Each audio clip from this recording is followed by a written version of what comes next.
podcast da Quinate. Somos a Bárbara e o Helder, psicólogos que buscam o que é bom, belo e verdadeiro, e com o desejo de te ajudar a ter uma vida mais madura e ordenada. Nos nossos episódios, trazemos reflexões sobre psicologia, rotina, bons hábitos e desenvolvimento humano. Fique aqui conosco para forjar o seu caráter. Vamos juntos! Olá, Bárbara. Boa tarde. Tudo bem? Boa tarde, tudo bem por aí? Tá bom, tudo bem por aqui. Agora são exatamente 10 para daqui a pouco, né? Porque cada um vai assistir um horário, né? Então, hoje nós temos um tema aqui muito interessante. A gente colocou aqui, vamos repetir os erros dos nossos pais. Né? É uma frase que a gente viu num livro que nós estamos estudando, né? Do Martin Echavarria, que é uma frase do Lacan, não é necessariamente desse jeito, mas é uma frase que chama atenção, né? Principalmente porque foi dita por um psicanalista, um teórico aí bem considerado. Né? Na verdade, ele não faz uma pergunta, né? A gente coloca essa pergunta para chamar vocês para participarem, né? Mas ele faz uma afirmação, de certo modo, dizendo que iremos sim repetir os erros dos nossos pais, né? Mas de cara podemos perceber que isso é um absurdo, né? A gente já está discordando do Lacan logo de cara.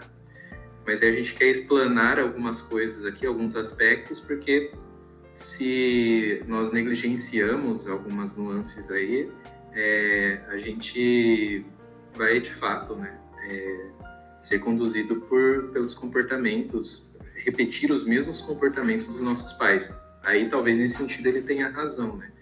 Mas isso só vai acontecer se um dos aspectos mais importantes da natureza humana forem negligenciados, que é aquilo que nós abordamos num dos nossos primeiros episódios, que é a questão da inteligência, né?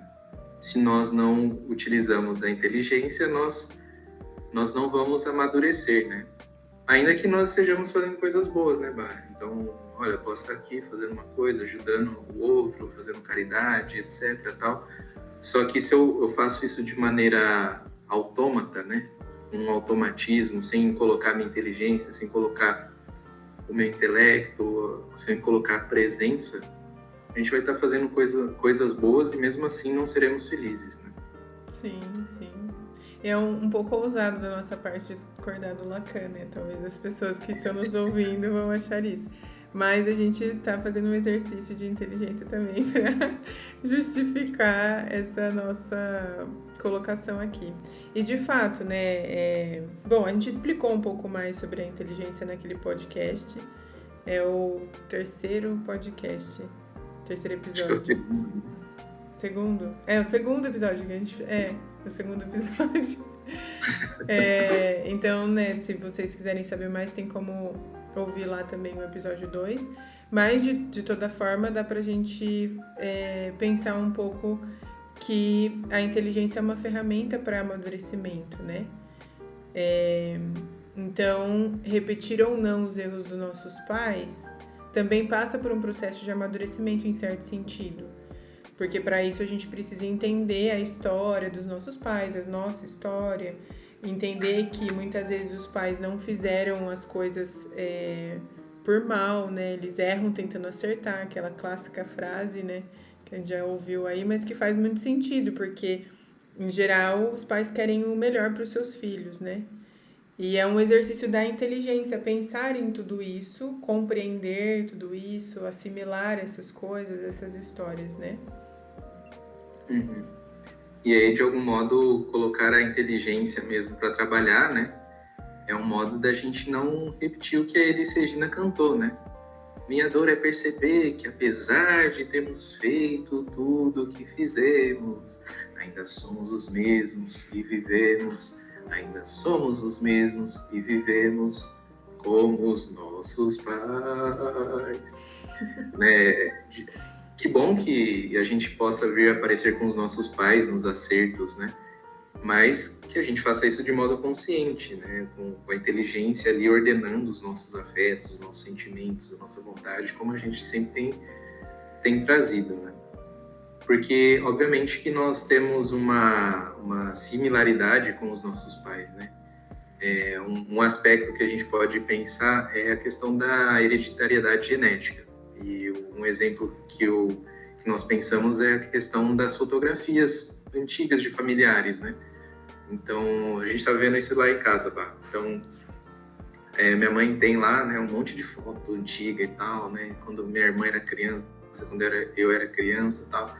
E aí a gente pega lá uma foto da minha irmã, né? Aí depois coloca uma do Matias do lado e fala, parece que é a mesma pessoa. Os dentes são iguais, o sorriso, o jeito de fazer arte, de aprontar, é a mesma coisa, assim, é muito engraçado, né? Não sei se você tem exemplos assim, né? Mas o mesmo parece que acontece em relação a mim e a Cecília, né? Parece que ela parece um pouco mais comigo, o temperamento, o jeito de sorrir, né? A vergonhinha e tal. Então, isso aqui eu tô falando de irmãos, né? Mas isso também a gente extrapola isso para a relação entre pais e filhos, né? E seria estranho se não fosse assim, né?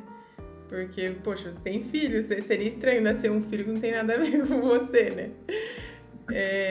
E sim, em casa também é a mesma coisa, né? A gente sempre vê fotos e fica tentando procurar coisas similares, assim, entre um e outro. Teve uma época no Facebook que tinha era um site que você entrava, um link que você colocava a sua foto e mostrava você na versão do sexo oposto. Então, por exemplo, eu colocava lá uma foto minha e mostrava eu como eu seria se fosse homem. E aí uma vez eu fiz isso pra ver como ficava. E aí na hora que apareceu a foto eu falei, nossa, é o meu irmão. E era engraçado porque as pessoas às vezes comentavam que a gente é parecido, mas eu não achava isso assim, né? Aí na hora que eu vi a foto, a gente até falou, meu Deus. Aí eu ainda postei no Facebook na época e todo mundo da família falou, nossa, mas é o Anderson, né, seu irmão? Então, sim, tem essas questões de similaridade entre irmãos e também com os nossos pais.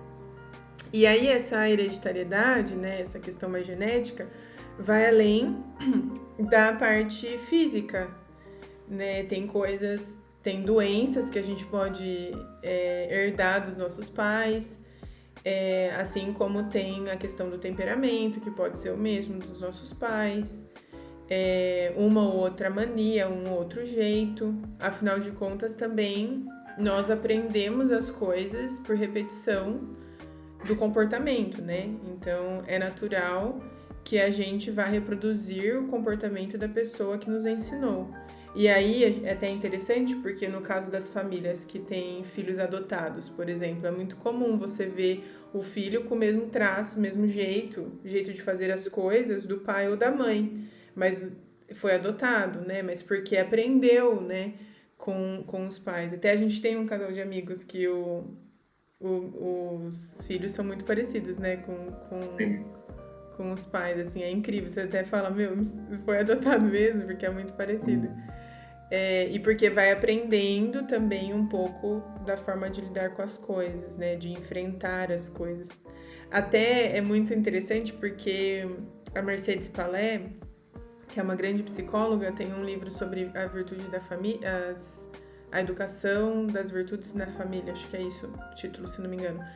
E ela fala que o ambiente familiar é a maior escola que a gente tem, porque é onde a gente vai aprender todas as coisas da nossa vida. Assim, o primeiro contato social é no ambiente familiar. Então, é natural que os nossos pais vão nos ensinar e depois a gente vai reproduzindo isso. Até quando a gente casa, a gente também vê isso, né? Porque vai morar com o nosso cônjuge, cada um tem um jeito de fazer as coisas e muitas vezes é o jeito que era reproduzido na família antes, né? E essa coisa que você falou da repetição do comportamento, de aprender, né, o que se é de costume, de hábito na família, ela toca um ponto muito sensível que é a questão da afetividade, né? Então, o que seria a afetividade? A afetividade seria a memória das sensações, né? Então, imagina assim, uma circunstância qualquer, né? Quando a gente é criança, quando a gente é adolescente, a gente sente algo, né? Aquilo produz uma sensação em nós, seja ela boa ou ruim. muitas vezes essas sensações vão se estabilizando, vão se criando memórias, elas vão se tornando cada vez mais estáveis dentro de nós, né? Isso vai se formando o que se chama de afetividade. E aí, muitas dessas sensações nesse período, né, são ruins, né? Então, você lembra lá de uma situação que o pai fez isso, ou a mãe deixou de fazer aquilo, e não foi uma única vez, né? Foi uma e outra, uma e outra, e uma e outra. Isso foi criando uma memória, né? E se a gente se deixa levar pelo ressentimento, pela dor, pelo que foi vivido naquela fase, a gente começa a culpar os nossos pais. Não quer dizer que eles não estivessem certos de fazer o que fizeram, de produzir, de repente, algum tipo de sensação ruim em nós. Às vezes eles não tinham recursos, não tinham formação para isso, né?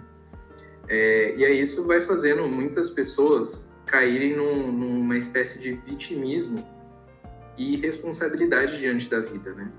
Então, sei lá, você vê adolescentes hoje de 30, 40, 50, 60 anos, né?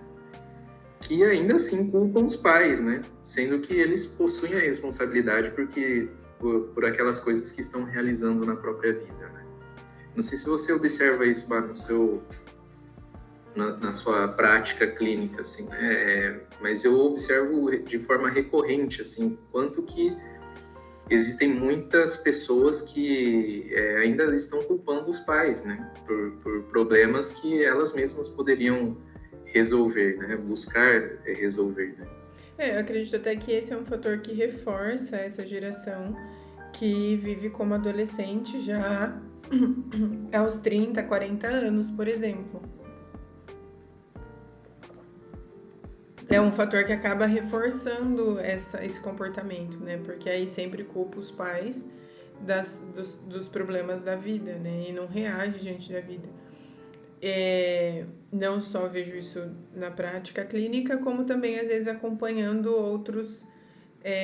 outras pessoas que fazem terapia. Às vezes o processo terapêutico acaba reforçando isso, porque tem algumas linhas que acabam reforçando um pouco isso. Então, claro que assim, né? Acho que é importante também ter uma diferenciação aqui, até para quem está nos ouvindo entender, que existem casos de pessoas que têm traumas por conta da infância, de coisas que viveu na sua história, por conta do comportamento dos pais. Isso é real, isso acontece mesmo. Mas faz parte também do tratamento desse trauma e do processo terapêutico a pessoa ir aos poucos assumindo as rédeas da própria vida, né? Para entender que, infelizmente, né, em algum momento da vida teve uma lembrança ruim, um passado ruim, mas o futuro, a história que está acontecendo agora, ela é escrita pela própria pessoa. E aí aqui a gente já está pensando na pessoa que já está na vida adulta, né? Até o próprio adolescente, ele já começa a escrever a sua história, ainda que more com os pais, que precise obedecer os pais em algumas situações, mas ele já começa ali a ter as suas próprias escolhas, a entender que é uma outra pessoa, né? E depois na vida adulta isso vai ficando ainda mais evidente, ou deveria ficar, né? Então é importante que o paciente tenha em mente que é ele que vai escrever a própria história dele, ainda que ele reproduza algumas coisas dos pais. E aí aqui também eu penso num exemplo muito pessoal, assim, de às vezes eu mesma reproduzir coisas que eu não gostaria de reproduzir, não gostaria que fosse assim. Então eu tenho consciência disso, aceito isso e vou tentar fazer melhor, vou tentar fazer de outro jeito, né? É sempre esse processo também, né, de reconhecer aquilo que está se passando, aceitar também que é um processo e depois começar um movimento de mudança, né? Então, o que eu preciso fazer na prática da minha vida para mudar esse hábito que eu tenho, que foi construído lá no meu ambiente familiar quando eu era mais novo, né? Isso que você está falando entra a parte que eu acabei de falar da afetividade também, né? Porque se a criança, se o adolescente esteve num ambiente que foi ruim, que produziu sensações ruins e não sei o que, essa afetividade que foi formada é algo ruim, né? Lembrando que é uma espécie de memória, é natural que circunstâncias semelhantes façam com que essa pessoa reaja do mesmo modo, assim, né? De recuar, ou de ser agressiva, ou de repente, estar repetindo os mesmos erros dos pais, né? A pessoa olhou, assim, para aquela história dos pais, a forma com que os pais se tratavam, a forma com que os pais tratavam a própria pessoa, né? Falou assim, olha, eu quero fazer diferente. Mas porque essa afetividade é algo tão forte, a hora que ela percebe, ela fala assim, eu tô fazendo a mesma coisa que os meus pais, aquilo que eu mais abominava, né? Então, com isso quero dizer o quê? Que realmente é uma coisa que exige muito esforço, exige muita luta, exige fortaleza, né? Como a gente tem trabalhado aqui nesses podcasts, né? E é isso que você falou, né, Bá? Pode falar, você fez o movimento de falar, você pode falar. Eu ia dizer que até é interessante, porque quando você reconhece que você está fazendo aquilo que os seus pais faziam, né, que era o que você mais abominava, é até um movimento de misericórdia um pouco, para você entender assim, nossa, né, eu não queria agir assim, mas eu agi. Talvez os meus pais também agiram assim, por um impulso ou na tentativa de acertar, de fazer o melhor. Então você vai trazendo um significado também diferente para essa história, né? Quando a gente está diante dos nossos próprios erros, quando a gente consegue identificar os nossos defeitos, isso é um processo extremamente importante na terapia. Não porque a gente vai ficar exaltando aquilo que é ruim, e não vai falar das coisas boas, mas porque quando você identifica isso, você fala, nossa, olha o meu lugar, né? Eu também tenho meus erros e defeitos. Eu preciso olhar para isso com caridade, para mim mesma, para minha história. E se eu consigo fazer isso comigo, eu vou conseguir fazer isso com o outro. E aí passa por um processo de entender a história também, né? Nossa, meus pais faziam isso, então eu posso olhar de um jeito diferente para eles, não culpá-los, né? Do que eu sou hoje, das coisas ruins que eu tenho na minha vida hoje, mas entendê-los, né? E fazer um movimento, então, de mudança, assim. E acho que uma parte dessa mudança, ela vai acontecendo justamente por essa confissão que você faz, né?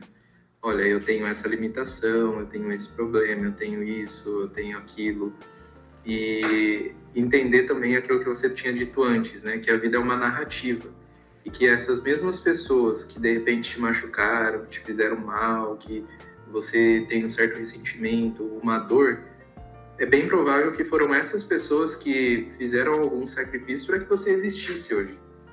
Porque se a gente pensa que a vida é uma narrativa, como que é construída essa narrativa, né? Em algum momento, se ela fosse escrita num livro, alguém precisou pegar na nossa mão e escrever por nós essa história, né? Olha, então aqui você começou a andar com 1 ano, você teve o seu primeiro dente com tantos meses, você começou a falar em tal época, você foi para a escola com tal idade.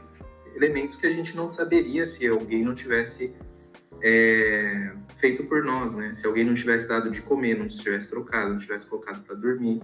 Provavelmente foram seus pais que fizeram isso, né? E também foram seus pais que fizeram erros, cometeram muitos erros que te machucaram e que talvez te impeçam, às vezes, de ir para frente porque você está focado nos erros deles, né? Só que, como dissemos, né? Se somos responsáveis pela narrativa que escreveremos sobre a nossa própria vida, então, em algum momento, os pais pegavam ali a nossa mão e escreviam no livro, mas agora a caneta é sua. Você que tem que pegar a caneta e escrever a sua história. Você que tem que pegar essa caneta e falar assim, olha, eu quero que minha história seja desse jeito. E querer que a história seja desse jeito ou daquele não quer dizer que vai ser daquele jeito, porque existe uma coisa que se chama realidade. Né? Então você faz um plano de vida e aí conforme a realidade se apresenta a você, você vai fazendo esforço para que você viva bem a realidade e chegue naquele plano de vida que você estabeleceu para você mesmo, né? É um modo de você ir conduzindo a sua vida, né, de modo maduro. Porque também não adianta você falar assim, esse é meu plano de vida, vai ser esse, acabou. Só que assim, existem responsabilidades aqui aparecendo na vida real que te fazem, de repente, desviar um pouco a rota que você planejou, mas ainda assim você pode chegar na finalidade que você almeja. E para trazer um exemplo, eu vou falar depois, porque eu vi que você quer falar de novo. Não, eu ia dizer que esse movimento, esse que você falou de pegar a caneta, escrever a própria história e tudo mais, é também um movimento de esperança. Porque aí você consegue olhar para a situação e pensar, nossa, não, eu posso fazer diferente, eu não estou fadado a fazer as mesmas coisas, a viver a mesma história. E reconhecer que existem coisas boas nessa história, né? Não são só erros, né? Isso você tinha até comentado também. Mas o que eu queria destacar é esse movimento de esperança, porque a possibilidade de mudança traz esperança, né? De que a vida vai ser diferente, de que a história vai ser outra, né? Mas foi até bom que... Desculpa. Não, pode falar. Foi até bom que você falou antes, porque era justamente isso que eu ia dizer, né? Eu ia mencionar um filme como um exemplo, né? Que no final das contas é uma mensagem de esperança, né? O filme chama A Vida em Si. E é assim, um filme, você fica meio tenso durante o filme todo. Nossa, o que vai acontecer? O que é isso? O que é aquilo, né? E em algum momento ali no início do filme, uma das peças chaves ali, né? Ela está fazendo a dissertação de mestrado dela e ela está falando sobre as narrativas. Então ela diz assim, olha, não existe uma narrativa perfeita, porque por mais que você crie ali uma narrativa, a pessoa que está narrando, ela não tem todos os elementos, né? Quem tem todos os elementos é a vida, por isso que o nome do filme é esse, né? A vida em si. E aí você só vai conseguir contar essa narrativa depois que essa história acaba. Então, de certo modo, o filme vai trazendo, né, um fato assim muito triste, uma morte cruel, assim, uma morte dura, tal, né, de uma pessoa ali, e o quanto que isso vai impactando em todas as outras pessoas no entorno. Só que aí as coisas vão se desenrolando, vão sendo criadas outras histórias, né? E aquela história que numa geração era uma história horrível,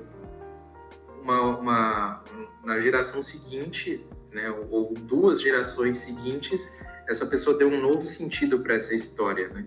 Por mais que tenham acontecido coisas muito ruins, ela deu um novo significado, ela deu um tom diferente. Isso também nos ensina muito, né? Que muitas vezes a gente pode pegar os erros, os nossos próprios erros, os erros dos demais, né? E usar isso de escada para melhorar, para amadurecer, né? E aí eu citaria aqui um post, né, Bá, que você escreveu lá para a nossa página da Knat, que falava basicamente isso, assim, né? No começo a gente até brincou, né? Nossa, você tomando uma pedrada aqui logo de cara no texto, né? Porque no início do texto você falava assim que até quando a gente vai ficar prolongando, né? Eu não mudei porque o meu pai fez isso. Aí eu caso, porque o meu cônjuge é aquilo. Porque agora eu tenho um filho. Porque não veio a mudança de trabalho. Não. Né? Se você não consegue mudar uma situação, você tem o desafio de mudar a si mesmo, né? Que é uma frase do Viktor Frankl, né? Sim, sim. E um convite à reflexão também, né? De que tem muitas situações na nossa vida que a gente não vai conseguir mudar, ou não vai conseguir mudar agora, e também entra muito nesse momento que a gente vive, que as pessoas querem as coisas para ontem, e às vezes não tem paciência com o próprio processo de mudança, né? Como a gente já falou outras vezes, né? Mas a virtude, ela é construída com hábitos. A virtude é um hábito bom, né? E um hábito você demora tempo para adquirir. Então, se você tem um hábito ruim, até você adquirir um bom, isso vai levar um tempo. Você precisa ter paciência nisso, né? Então, às vezes a pessoa fica só na lamentação da situação da própria vida e não muda. Então, ela lamenta, mas não quer também arcar com as consequências da mudança. Porque pensar em mudar é muito bom. Pensar numa vida melhor é muito bom, é muito gostoso. Você pensar, nossa, e se eu fosse rica? Seria ótimo, eu poderia comprar todas as minhas coisas sem ter que ficar pensando que eu tenho que economizar. Ou, e se eu fosse... Enfim, a gente pode imaginar mil coisas, né? Ah, e se eu tivesse filhos? Ou e se eu não tivesse? E se eu casasse? Ou se eu não casasse? Né? A gente sempre pensa na situação daquela que a gente não está vivendo agora, né? Como uma possível mudança. Ah, se um dia eu emagrecer 10 quilos, como que seria ótimo? Então, é muito gostoso pensar nessa sensação e pensar nessa realidade que não existe, né? Essa realidade hipotética, né? É muito gostosa essa sensação, mas e encarar a mudança? Porque aí, na hora que você vai encarar a mudança, você vai ter que arcar com o sofrimento, com a consequência da mudança, né? Ah, se eu quero enriquecer, então eu vou ter que trabalhar mais, né? Eu vou ter que economizar. Isso eu vou ter que deixar de fazer algumas coisas. Se eu quero emagrecer, eu vou ter que deixar de comer. E diante da circunstância, é difícil abrir mão dos nossos hábitos atuais, né? Então, muitas vezes a gente fica nesse processo de reclamação, só sonhando com um possível futuro, e a mudança não acontece. E aí a pessoa passa a viver nesse mar de lamentações e nesse exercício da imaginação. Ela fica imaginando realidades que nunca chegam, né? Porque, de fato, a vida prática, concreta, o pensamento o pensamento não, né? Mas a organização dos atos atuais não é feita, né? Assim, o que eu preciso mudar, então? Vou identificar, vou tornar isso em ação, né? Em comportamento para mudança. E essa relação com os nossos pais, né? Entender a história deles, entender a nossa história, ter esse processo até que a gente comentou de entender os erros, né? Um processo até de misericórdia um pouco, assim, né? Com a história deles e com a nossa, faz parte da virtude da justiça, né?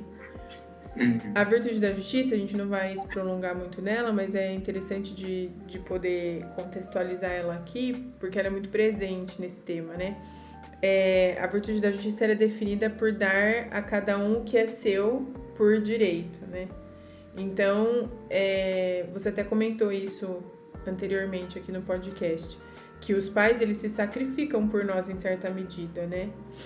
Claro que existem muitas histórias diferentes, cada pessoa tem uma história, não dá pra gente generalizar aqui todas as histórias de todo mundo que tá nos ouvindo, né? Cada pessoa tem um processo aí. Mas os pais, de forma geral, se sacrificam em alguma medida pelos seus filhos, né? Deixam de dormir, deixam de, às vezes, ter coisas para eles para dar para os filhos, dão a própria vida, dão a vida deles pelo filho e também dão a vida do filho, né? Escolhem ter esse filho. E isso são coisas que um filho nunca vai conseguir pagar para um pai, né? Se a gente for pensar assim, o que eu posso fazer para dar tudo para minha mãe que ela já me deu? Nada, não tem como. Tipo, mesmo que eu faça, mesmo que ela fique velhinha e eu precise cuidar dela, ainda assim eu não vou dar tudo que ela já me deu um dia, né? Não só minha mãe, mas meu pai também. Se a gente for pensar, né, assim, nos pais de forma geral. Porque eles deram muito, né? A gente nunca vai conseguir retribuir. E a virtude da justiça faz com que a gente entenda esse lugar que eles ocupam na nossa vida, né? Um lugar de gratidão mesmo, assim, de... Não sei uma outra palavra para dizer, mas um lugar de justiça? Eles estão no lugar de justiça, a gente honrá-los, né? De respeitá-los. De honra, talvez seja a palavra também, né? De honra, de respeito, de entender assim que embora existam muitos erros e muitos acertos, eles têm um papel importante para nós e isso nunca vai mudar, né? Esse lugar que eles ocupam na nossa vida não vai mudar, né? E aí por isso que é importante também conseguir olhar para a história e trazer um significado diferente, né? A palavra que atualmente é muito usada, né? De ressignificar. trazer um significado diferente para a história de cada um, inclusive para a história deles, assim. E entender que nós somos pessoas diferentes, então nós não vamos conseguir mudá-los, né? A vida deles também é deles. E se eles vivem uma realidade da qual a gente não concorda, isso também é fruto daquilo que eles plantaram, das escolhas que eles fizeram. Porque também tem, nesse processo de olhar para a história, né, também tem esse ponto de às vezes você olhar e falar, nossa, mas eu não queria que os meus pais vivessem assim, eu queria que eles vivessem de outro jeito. Mas a história é deles, a vida é deles, as escolhas foram deles. Eles tiveram a oportunidade de fazer escolhas diferentes e fizeram a que eles acharam melhor, né? Então, esse processo de também separação, né? A história dos meus pais é uma, a minha é outra. Né? Sim. E essa questão da honra, assim, do respeito que você falou, né? Isso não quer dizer também que em todas as decisões que nós venhamos a fazer, que eles precisem ser considerados ou consultados, né? Justamente porque às vezes eles vão ter valores completamente diferentes. Dá pra gente pensar, por exemplo, em relação a filhos, né? Educação de filhos, quantidade de filhos, etc., né? Às vezes seu pai e sua mãe têm uma percepção diferente da sua, só que aí você e seu cônjuge acreditam que o modo que vocês desejam é um modo diferente do deles. Para que você vai consultar seus pais, né? Se eles falarem algumas coisas, você já entendeu que eles pensam e vivem de modo diferente, por que você vai considerar a opinião deles, né? Ninguém tá falando aqui para você ser grosseiro, pra você, né, xingar o seu pai e sua mãe porque foi uma coisa que falaram coisas que não vão naquilo que você deseja, né? Você vai ter respeito, vai ter carinho sempre, mas você é o adulto, né? Você precisa decidir por você. Não quer dizer que se o seu pai e sua mãe forem referências em algum tema, você não possa consultá-los para tirar uma... não tinha essa percepção, ou que você não vai consultar nenhuma pessoa para decidir as coisas. Ninguém está falando isso, né? Ser adulto não é uma vida solitária, né? A gente está falando aqui de um hábito equilibrado, né? De uma virtude mesmo. Então, você entende quem é o seu pai, quem é a sua mãe, e você entende também quem você é, quem é o seu cônjuge, e a partir disso você decide, né? Não é aquele programa, né, que o pessoal ligava, né, na década de 90, né? Você ligava lá pro pessoal e escolhia o final do do episódio, né? Não é isso que eu tô falando, mas de algum modo você vai ter que ser responsável por isso, né?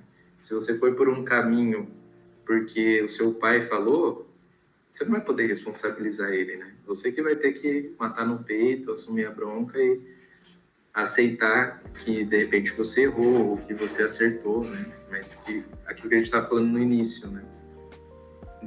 Senão a gente vai viver como os nossos pais, né? A gente vai só reproduzir hábitos, né? Só reproduzir comportamentos. E aí também entra num processo de entender que não é necessário a aceitação deles para tudo. Afinal de contas, você é adulto, né? Você precisa arcar com as consequências dos seus atos também. E quando a gente fala da virtude da justiça, só uma coisa que acho que é importante acrescentar, que eu estava pensando aqui, é que a justiça é muito mais referente ao que a gente dá ao outro. Por isso que a definição é dar a cada um o que é seu, por direito, né? Então, eu tenho algo que é meu, mas o outro também tem algo que é dele por direito, que, por exemplo, é o respeito. No caso dos nossos pais, a honra, igual a gente falou, né? A admiração, em alguns casos. Ou ainda que você não admire, né? A história dos seus pais ou a postura deles, ainda assim, você precisa dar a eles o respeito, né? Então, é algo, se vocês separarem, né? É um movimento que sai de nós e a gente dá para o outro. A virtude da justiça sempre vai ser o que nós oferecemos ao outro, sempre referente às outras pessoas, né? Bom, e aí para finalizar, eu vou falar aqui uma outra frase do Frankl, porque a gente viu uma outra frase dele muito boa, que que encaixa bastante aqui, né, nesse tema, que é verdade que o passado torna compreensível o presente, mas não se justifica que o futuro seja por ele exclusivamente determinado, como sucede no fatalismo tipicamente neurótico.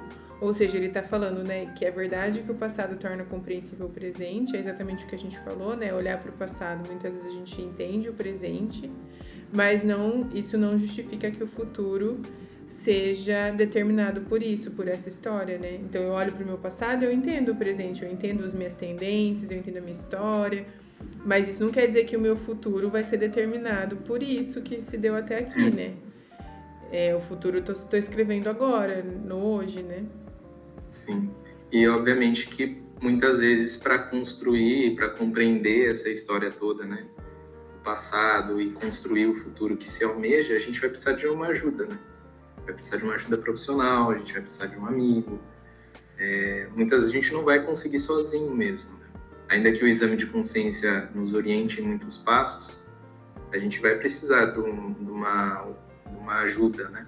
Seja de um psicólogo, de um diretor espiritual, de um amigo que é amigo mesmo, né? Que quer o nosso bem, que ama e rejeita as mesmas coisas que nós, né? Então, ter isso em mente, que a gente não vai se compreender e também não vai crescer, amadurecer de modo isolado, né? Senão a gente vai ser como zumbis, né? Sim. E se você quiser ouvir mais sobre zumbis, também vai ter um outro episódio. Bom, mas é isso, que esse episódio, né, que esse podcast tenha gerado em vocês uma esperança mesmo, né, de mudança, uma esperança de construir uma vida diferente, uma esperança e uma coragem, né, de assumir as rédeas da própria vida e de escrever a própria história. Vamos juntos!